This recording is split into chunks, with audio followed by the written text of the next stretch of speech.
So, amongst all the news that has come in for this wild ass free agency period, you have Damian Lillard finally conceding and requesting a trade from the fucking Trailblazers.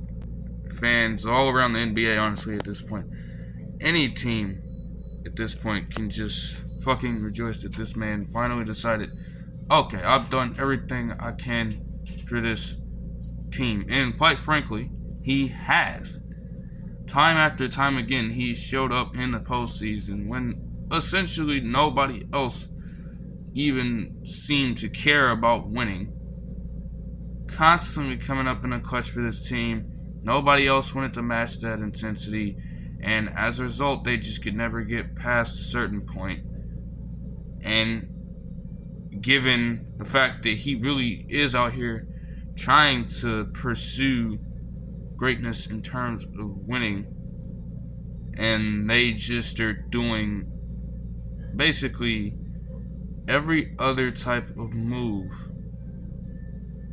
at this point, and these moves that they're making don't even consistently line up with the process of trying to win a championship.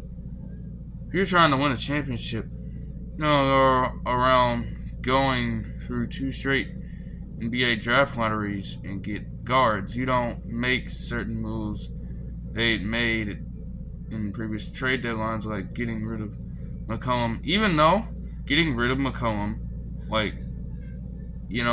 they probably weren't going to get really far with him anyway. It's just like, if you're trying to be a consistent contender, clearly they needed to make smarter decisions and make smarter moves instead of just going into these situations completely blind. But he's done everything he can for this team. He was certainly their best player in franchise history. All the Blazers fans can do at this point is thank him for what he did for that franchise.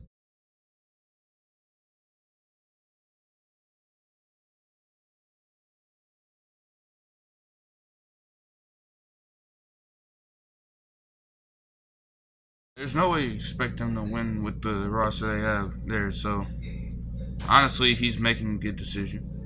And he apparently wants to go to the Heat. Of course, everybody wants to go to the Heat. And the Heat are ones to consistently make all these big plays for different star players across the league. They have such a fucking layered history of it. It goes deeper than them obviously going out to get LeBron and Chris Bosh and players of that nature. They've done it for so long. So it's honestly not going to be a surprise that they're going to try to do everything they possibly can to get this man. But somehow, I personally feel like there's still a chance they're going to fail. And that's another team is going to step in and swoop Lillard away from them.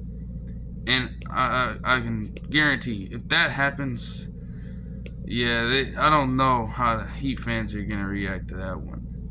If you had Cavs fans in back when LeBron made said decision, you had Cavs fans back in the day fucking burning his jersey up and shit like that. I bet you that all the fucking Miami fans have invested heavily in fucking Damian Lillard merch. And if they find out that he actually is not able to get on said team, that's going to be crushing. I know that for a fact. And with Damian Lillard going, if he does go to the Heat, it helps them out tremendously. It makes them quite the force in an Eastern Conference that's seemingly gotten stronger over the past few seasons, to be completely honest. And he'll instantly come in. He'll be the main guy on offense. I guess overall, in the regular season, where Jimmy Butler will still fill in as the number one option, I guess. But in the postseason, that's where it really matters. You want a player like Damian Lillard in the postseason, obviously. shot after game-winning shot in the playoffs, and they're actually going to count for something on a team like the Heat, rather than all of his game-winning shots in Portland eventually not even meaning anything in the grand scheme of things at those specific times, because the team around him still wasn't trying to win. This man was out here in fucking Denver pushing the game to fucking multiple overtime periods, putting up all these fucking points, and then CJ McCollum wants to fucking step out of bounds in clutch time instead of just giving the ball up to the man. Honestly, you would have been way better off. A rare time Damian Lillard trusted somebody else in the clutch, and you fucking sold. But now he gets to go to a team where he's gonna be that person they look to. And it alleviates a lot of the pressure that Jimmy Butler had. It's not that Jimmy Butler isn't a clutch player, and it's not that he can't be a lethal offensive threat. It's just when you have a situation, like clearly he was just, honestly, I can chalk up, like obviously he needed to perform way better in the finals, but I think it really comes down to burnout. He was the only one on that team, and that burnout and the pressure. Time after time, they looked to him to lead them, because Jimmy Butler was that guy for them last season. Not Bam Adebayo, not their fucking gang of undrafted players, not even Tyler Hero, most of the time. Jimmy Butler only. But now you have Damian Lillard coming in to fill that role and help him out, really. Like, Jimmy Butler could still pull that stuff off, but now you have a guy in there that's even more known for this type of stuff. And it will definitely free up Jimmy Butler a lot. I'm not necessarily sure how the starting lineups would look yet. The Heat still have to recoup so much because they ended up losing a few guys. So that's that. But, you know, again, this has got to be the highlight of, honestly, in terms of free agency, honestly, I might be crazy to say this has honestly been possibly the biggest news in the past 5. I'll throw out, well, no, not five. Past three free agency periods. Because this dude, Damian Lillard, just kept on flexing his loyalty year in, year out.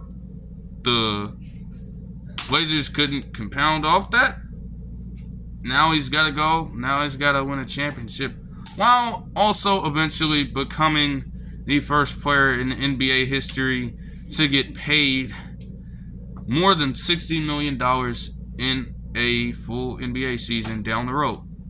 Because while there have been a bunch of $50 million per year extensions, there still is not an active NBA player that's gotten paid over even $50 million in one single year at this point in time. So to have him eventually get to fucking over 60, it's crazy.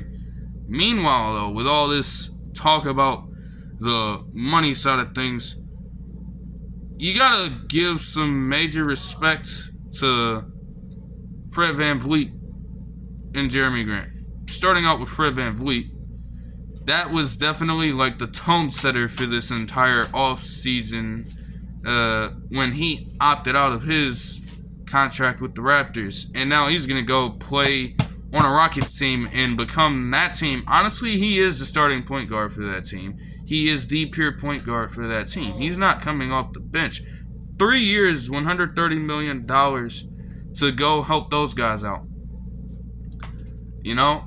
And the Rockets, honestly, like the last time, obviously, they did something like this, giving a point guard that type of money, was an older John Wall. Fred VanVleet's a fairly seasoned veteran, but he's still fairly young for this time.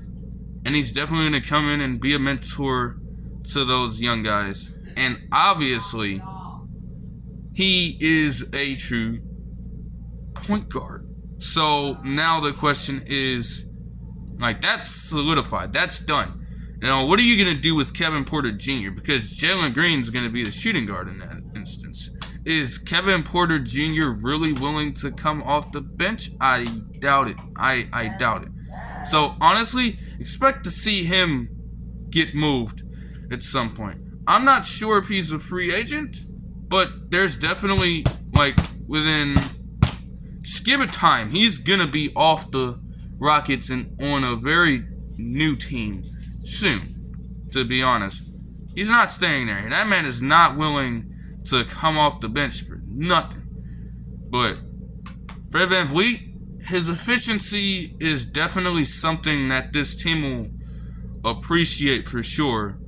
Like, he was definitely, like, his field goal percentage was definitely bad last season. I am inclined to believe that's more of a fluke. And being the leader in the locker room, that's honestly the biggest thing here. Like, he'll come and produce on the court, okay? But in terms of leadership for this young Rockets team, I think that's where this signing really shows its true value.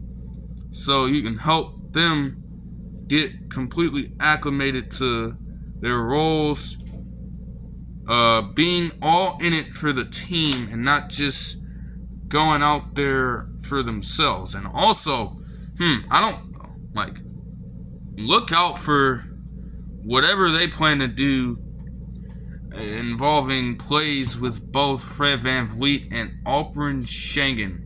My goodness, bro. That is actually going to be fucking disgusting. They could fucking go with fucking pick and rolls all day and they'll both eat. But they could do a bunch of other shit too, because Alperen Sengun also has fucking playmaking ability. So that's actually going to be something to look at too. I'm not even going to lie. Now on to Jeremy Grant. Now, some people are saying, like, this contract, 5 years, $160 million, this was the straw that broke the camel's back for Damian Lillard's time in Portland. I honestly do not believe the contract is that bad, but I can see why some people believe that. But also, Jeremy Grant is not just, like, he's made the strides to eventually get this type of money. Now, maybe this contract came a little early in his career because he obviously has not been the leading guy on any of his prior teams. And when you're giving a player a contract like this, usually he's definitely like your franchise guy. So I guess maybe they're trying to say with this that, okay, like, you're basically on the same level as a franchise superstar. We're going to give you this now. That, on that aspect, that's a little misleading. You know what I'm saying? Like, he hasn't been the best player on any one of his teams yet. It hasn't happened. And he probably still won't be given their younger talent. I mean, you know, you still have your Anthony Simons, your Shaden Sharps, you just drafted Scoot Henderson. It's really tough to see a world where he's gonna be a high option on that team, but he's clearly reliable and he's clearly really good. That's not the issue here. It's like you're forking over all that money rather than saying if you were trying to really contend, you probably would have dialed it back just a little bit. You're probably not paying him like $32 million. You're probably giving him a contract worth at least like, say, 105 would probably be bearable. Maybe even 110, and then you're allocating the rest of that money to get depth on your team. You're not going to go out and sign Jeremy Grant to all that money unless you're really just trying to go with the flow of the upcoming season and you aren't really thinking too much about contention right now. But again, it's a good contract. He's a good player. He is eventually deserving of said money, but for right now, for the time being, it's like,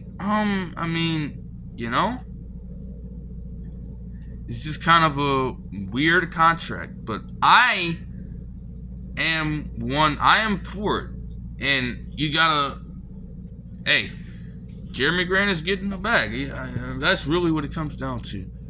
You know what I'm saying? You gotta respect that, to be completely honest, at the end of the day. And Kyrie Irving, also something that's been followed. Yeah, you fucking Lakers motherfuckers aren't fucking getting him. He's staying with the Mavericks.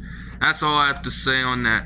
You motherfuckers out here want to fucking pursue every fucking big name player because Rich Paul and fucking Clutch Sports fucking exist. No, you don't get those. You don't get those fucking privileges like that, man. It's fucking ridiculous. On the flip side of that, though, some younger guys out here getting some extensions, like, most notably, and the most understandable supermax or max contract extension, but for it's a supermax. Tyrese Haliburton getting a 5-year, $260 million contract extension. I absolutely love it, and I respect that Tyrese Haliburton is out here getting the money. What you needs to be paid attention to is just how the Pacers go about constructing the rest of their roster around him. It seems like they already have a few players in mind already. They drafted they traded for Jarris Walker. Never mind. But they have Nembhard as a possible off guard. They moved Chris Duarte away. They moved O'Shea Brissett away. They actually got Obi Toppin today. So it's just like seeing, like, honestly, it's a good contract alone. But what people need to really be focusing on is once you get past the excitement about it, you just gotta look into how the Pacers go about everybody else around him. No. Hey, no, pause it right now. And another guard, at least, getting a max contract of some sort. Desmond Bane with a 5-year, $207 million contract extension. Again, while Bane is not doing a lot of the off-the-court stuff that Ja Morant has done, obviously, it's clear that some of the production he's had on the court, and especially, I guess, in the last playoffs, last postseason, do they really reflect a player getting all of that money per year yet? I'm not necessarily sure, and it's not a bad contract by any means.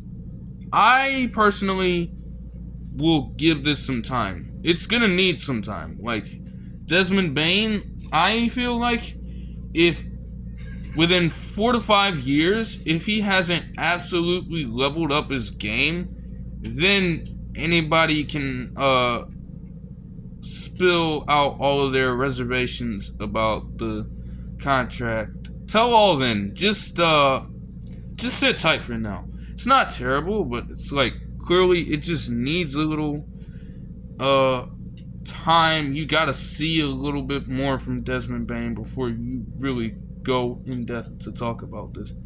And honestly, the Lamelo Ball 5-year up to $260 million per year contract. I have to assume that one is incentive laden. But this is also clearly, if you watch basketball a ton, or you follow it and you follow a bunch of NBA circles, this contract is honestly a desperation move to me. It is a move out of complete and utter desperation. And if you really give him the full $260 million, how are you retaining the other young talent on your team? And if you're really trying to actually get better, I feel like doing this right now, this soon, it kind of limits you. Because the Hornets are clearly they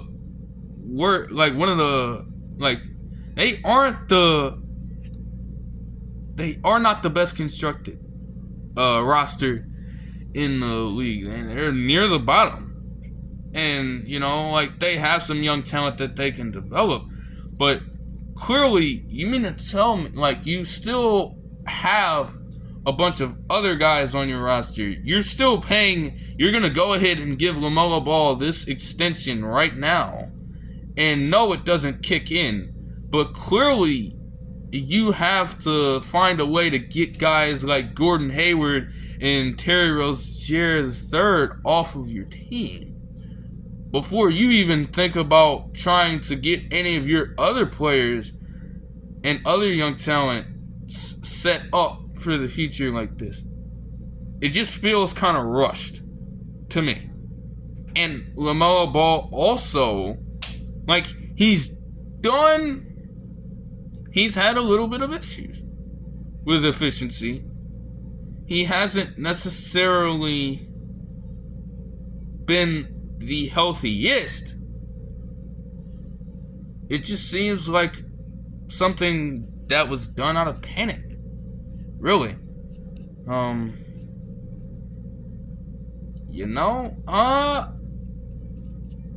That's really it for, that's really all I can say for that one. Just come on, guys. You really could have you just gotta, get a lot of other of your shit together first before making a move like that for the future. It just doesn't make sense to me. But maybe in time, if the Hornets can actually build something legitimate, then, in the future, I'll look completely stupid. But for now, I don't really trust it.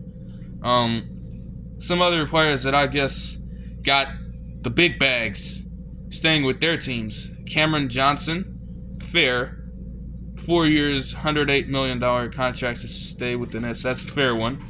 Chris Middleton, 3 years, $102 million contract to stay with the Bucks. That's a fair one, though. Is it a little bit too much money for someone like him? Maybe.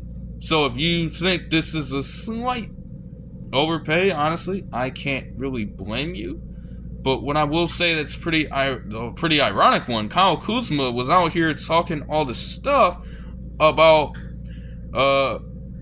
this town being too big for whatever type of shit he was rambling on about, and you had no choice but to now stay with the Wizards after really trying your best to get moved to another team, and you're locked up for 4 years. You can't really do much about that, bruh.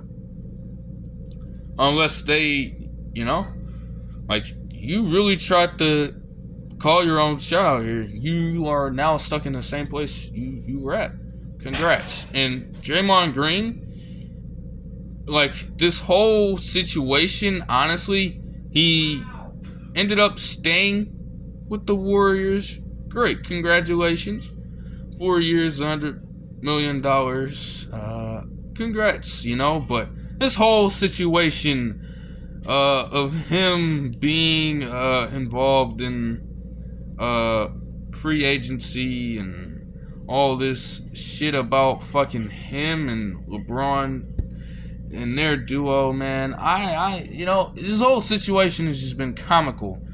Whether or not he moved on from the team, this shit has just been absolutely hilarious to just follow the whole time, really. And it's great he stays with the squad. Yeah, it's great for the Lakers to keep Austin Reaves. And honestly, all the other moves they were making, oh, they kept D'Angelo Russell, gave him a contract, cool. Oh, they kept Rui Hachimura, gave him a contract, cool. Oh, they signed Jackson Hayes. Oh, they signed Taurean Prince. Oh, they signed Cameron Reddish for whatever wild reason.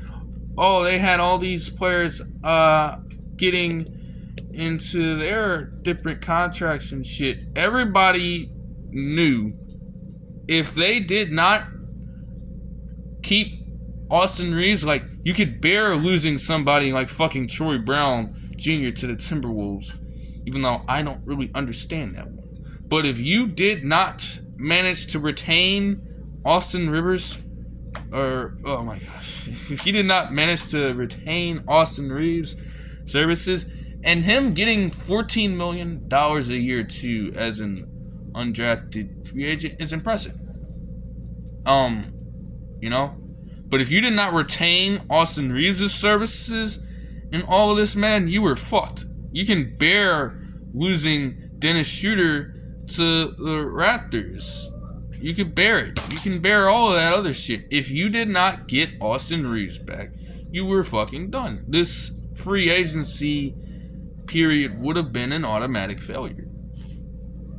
Reaves has truly been a player for them that stepped up completely. You can't lose a talent like that, just like that, because you were literally like that. That was the thing all along. I didn't even think they had all that money to go around and get players to come back to the team, because they're just so fucking cap strapped, and they had all of that money wrapped up into everybody else.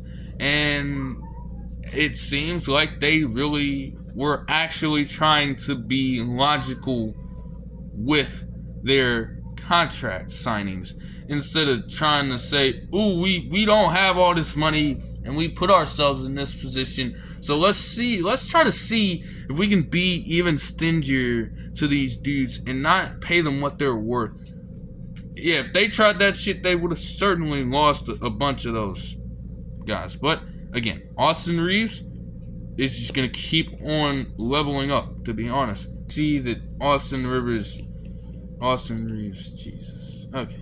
Yeah, Austin Reaves, dear God, has managed to return.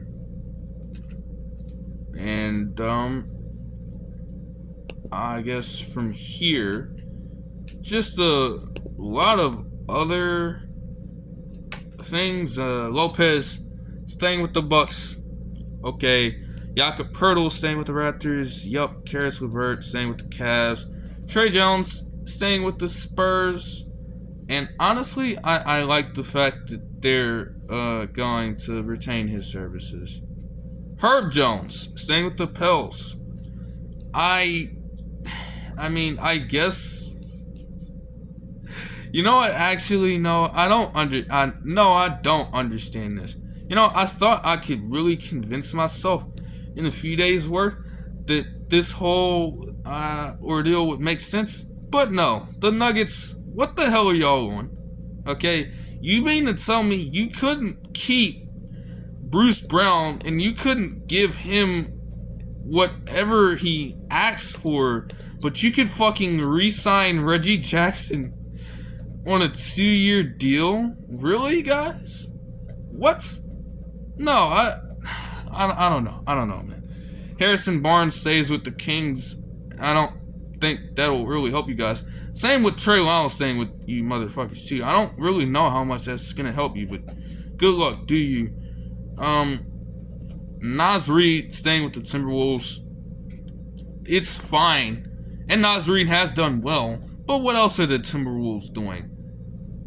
That cannot be the sole move you make. Your team needs so much more than Naz Reid. You need way more than Naz Reid to actually stand a chance. I'm not going to lie to you. Kobe White staying with the Bulls, and honestly, given their point guard situation, it's needed. Because, again, if Lonzo Ball is still hurt, Ayo Dosunmu is probably going to stay with that team. They need all the point guard depth they can get at this point. I don't know why Jay Crowder's staying with the Bucks. I don't know why DeAndre Jordan is staying with the Nuggets, honestly. I guess if they want to. Do you? Mo Wagner staying with the Magic.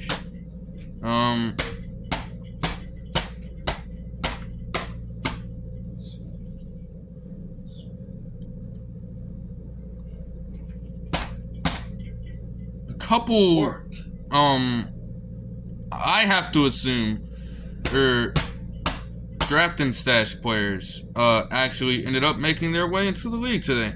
Sasha Vezenkov to the Kings for 3 years and $20 million, and Vasilije Micic for 3 years, $23 million to the Thunder. Again, given their ages, as I tried to see what was up earlier on, I have to assume they were drafted and stashed. There's just no way. There's no other way they would find themselves in this position. But that's solid. Patrick Beverley, 1 year deal to the 76ers. Again, a player you honestly want on a 1 year deal, given what Patrick Beverley can do for you with his defense, with his honestly what he can do for you in a locker room. Like, he is a locker room player at this point. And he has good rapport with James Harden already. So, I mean, that should be pretty smooth transition to begin with. Get this man, PJ Tucker, off your roster, given that you have Beverley. What the hell is he going to do for you? I really don't know. Strus, Mr. Max Strus from the Heat team, the Heat of Miami basketball team, got traded to the Cavs, straight up to the Cavs for a second round pick. And then the Cavs moved Cedi Osman and Lamar Stevens to the Spurs. I really don't know, like, I guess the Spurs could manage to take it, but why?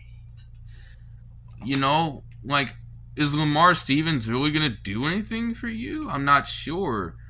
And wouldn't Cedi Osman basically be filling a similar role to the one that Doug McDermott already does? Which is just weird in its own right.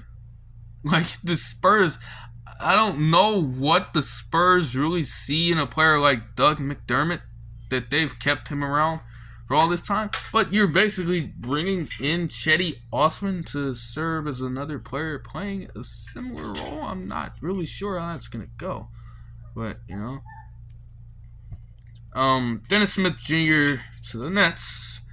Gabriel Vincent to Lakers. Hey, the Heat lose him. The Lakers get him. So honestly with that, I feel like you are better off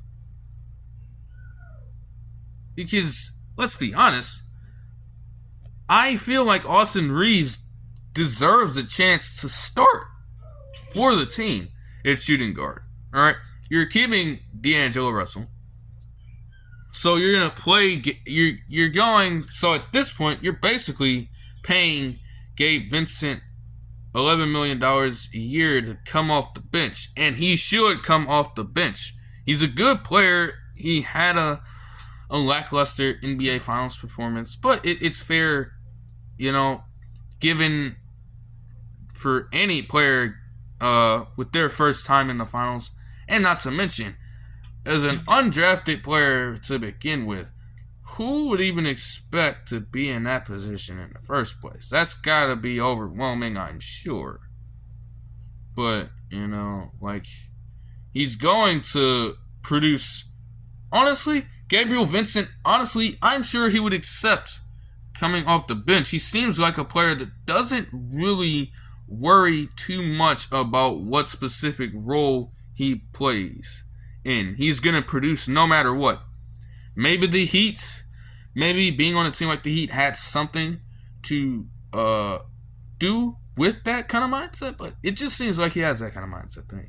So he might not care really where exactly or how exactly he's played, as long as he can play, and he'll produce no matter what. Honestly. Josh Richardson going back to the Heat, I guess it's fine for the Heat to recoup, because I guess he has been a little bit better than Victor Oladipo, but it's a slap in the face for the 76ers when you take into account that they traded Josh Richardson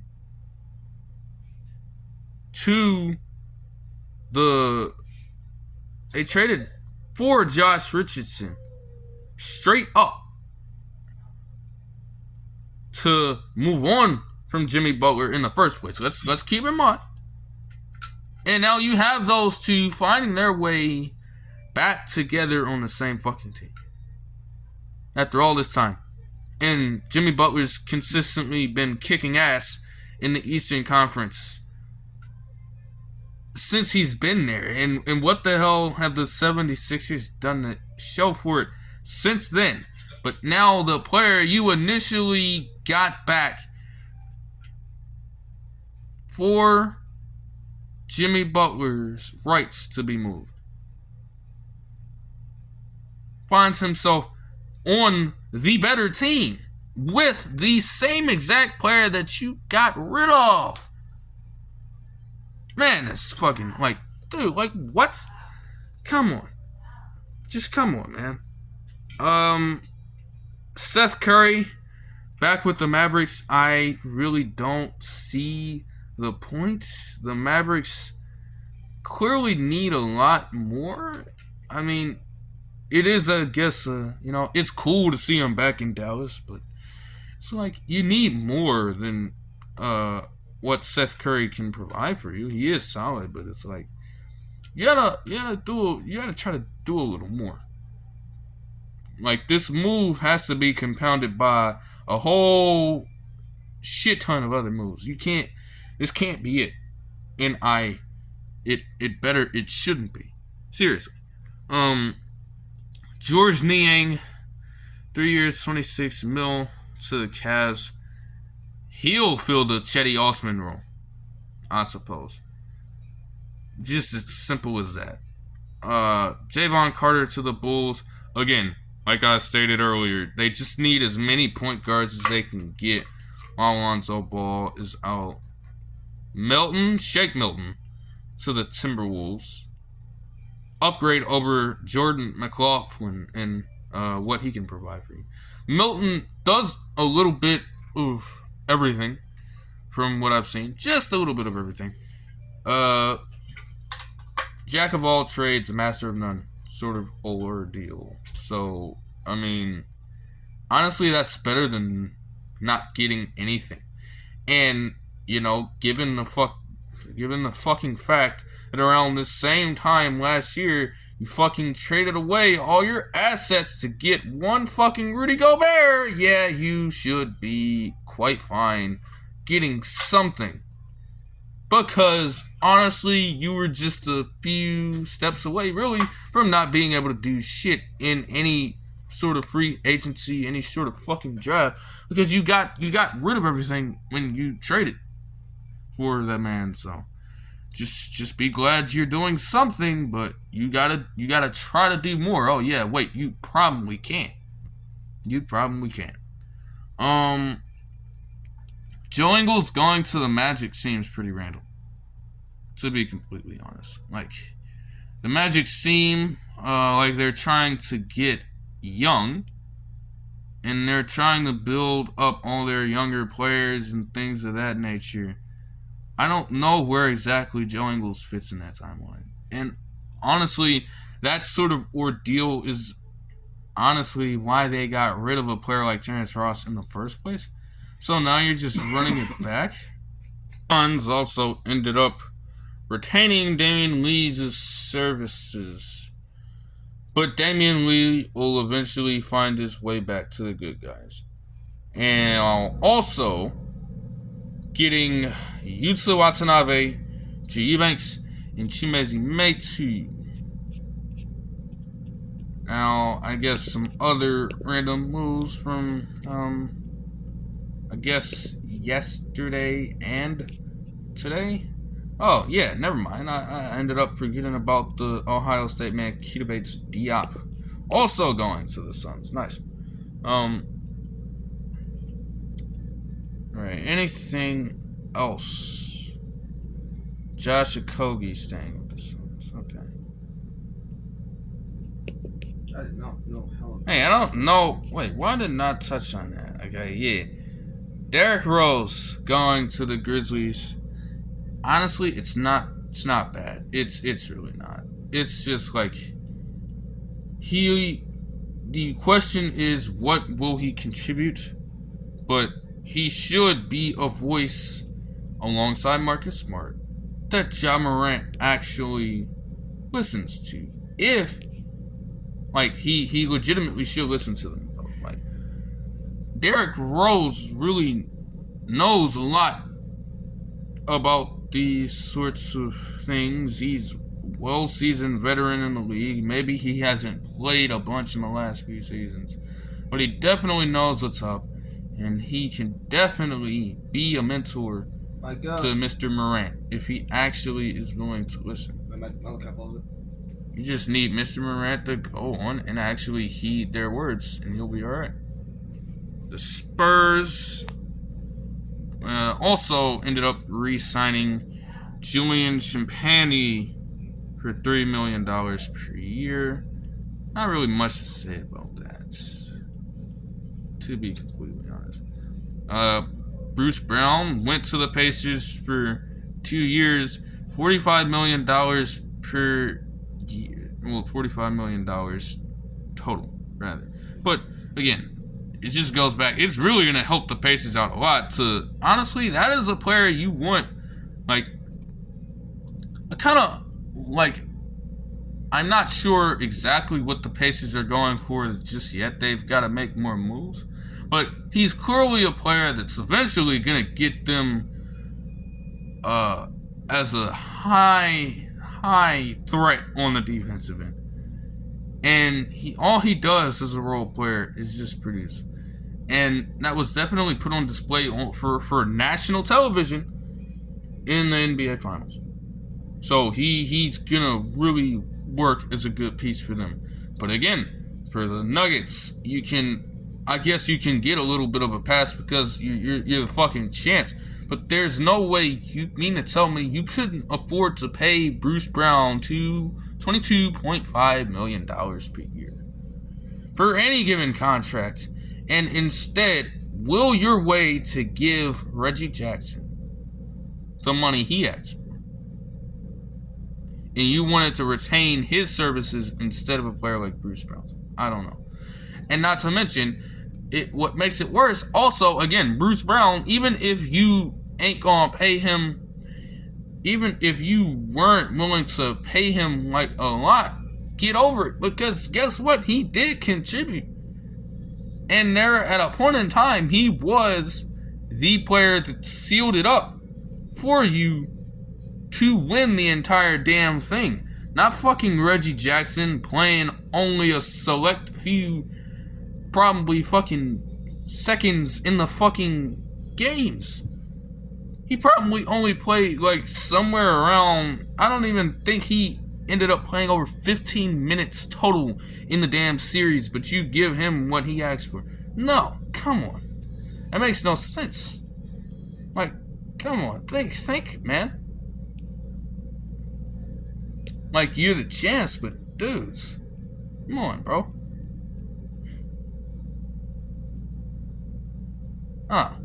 I guess this was earlier and under the radar, but the former Warriors guard Ty Jerome is also headed to the Cavs. There's not really much to talk about there other than the fact that a former Warrior finds his way on the Cavs roster or whatever, but okay. The Heat got Thomas Bryant earlier also. I guess that also went under the radar. And you know what? I suppose that it makes sense. as like death, because clearly Cody Zeller just wasn't it. All right, clearly he wasn't it. And I mean, I will say, like, if I'm not mistaken, Thomas Bryant is around the same height as Bam Adebayo. He's basically around the same height as Bam Adebayo. That's the only thing. You're just getting another undersized center. You know, well, I guess it's okay. Wizards trade Monte Morris back to his hometown team. That's really the headline for it too. And Morris, honestly, he'll produce when he needs to produce. My thing with the Pistons, though, there's no problem with you accepting the Monte Morris trade.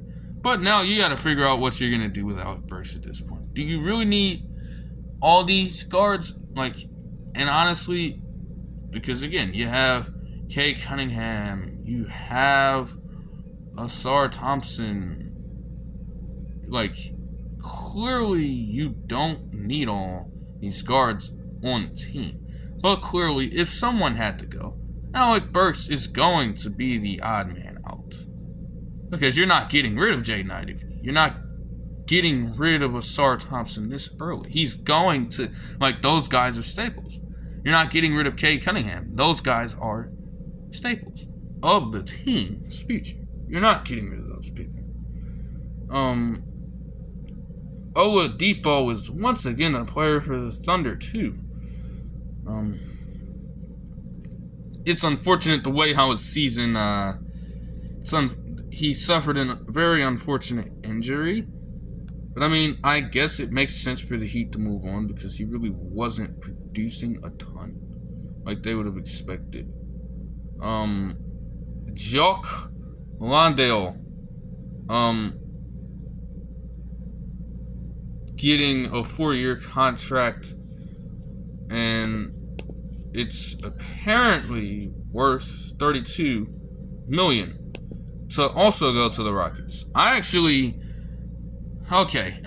was talking. Now I love Jock Landale as a backup behind Sengun, and it makes sense because the Rockets, even at this point, they're really like the problem they've really had is getting a big man behind Sengun.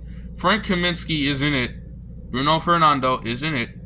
Jock Landale, and you saw it when he got the start over DeAndre Ayton. Like, he can ball. He can play with the best of them and lock down things on the defensive end and serve as a good piece in the paint for you and your team as a backup. Because I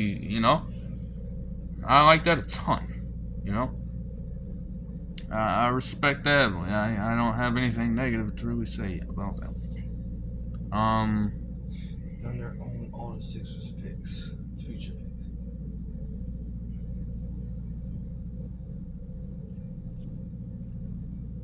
That seems like just about everything for now.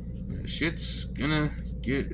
There's gonna be more. Oh well, actually no. Clippers retain Russell Westbrook's services, which again, honestly, I guess the contract you're giving him, hey, you're not paying him crazy money, but again, if you end up going for a player like James Harden, I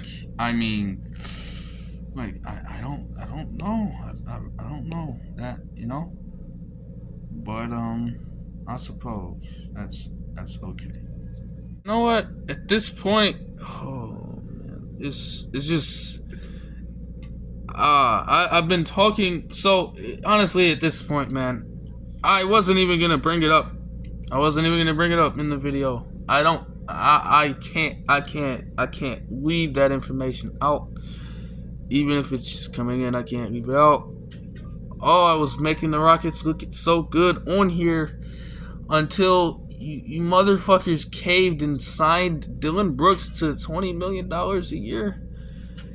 He basically called his shot and said he deserved money, and he deserved that kind of money, and you caved in? And you gave him what he asked for when you saw what he did? and didn't do, and when you saw what he didn't do in the playoffs, and when you saw what he did do in the playoffs with all the shit talking of these superstar players, he's nowhere nearly as talented as any of those guys, to be completely honest with you. I don't understand it at all. But I guess, you know, when you've gotten guys like Jock Landale, when you've drafted guys like Amen Thompson at this point, when you got the services of Fred VanVleet, I guess you're allowed one shitty acquisition in this situation. But guys, come on, man. What are you doing, bro? Like, you don't give Dillon Brooks. I think the last thing you should do is give Dillon Brooks what he asks for, bro. Okay? There's no way. Like, honestly, even because they were looking at Dillon Brooks, honestly. So it's not even a shock to me that he's there. But motherfucker, there's no way you're giving him all this money. Why? You couldn't pay him anything less? You couldn't try to lowball the man? You give him all of that? Brother, he's like, dog, bro.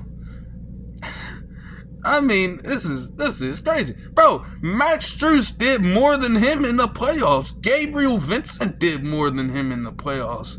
Dennis Schroeder did more than him in the playoffs. Bro, like, what? And he's getting more money than all of these guys. Getting paid more money than all of these guys who are in the same sort of level in terms of like a role player as he is, but they actually produced well in the playoffs. And in terms of helping out the young guys on the team, are any of them even going to be willing to listen to you? Do you think they're going to... I don't know if they'll really take him seriously to start out. Maybe the sentiments might change down the line, but I can't say for certain right now that he's gonna be able to get an entire locker room of young talent to listen to him. I don't know if that's possible right now. That'll do it for this one. I'll see you guys in the next one. Peace.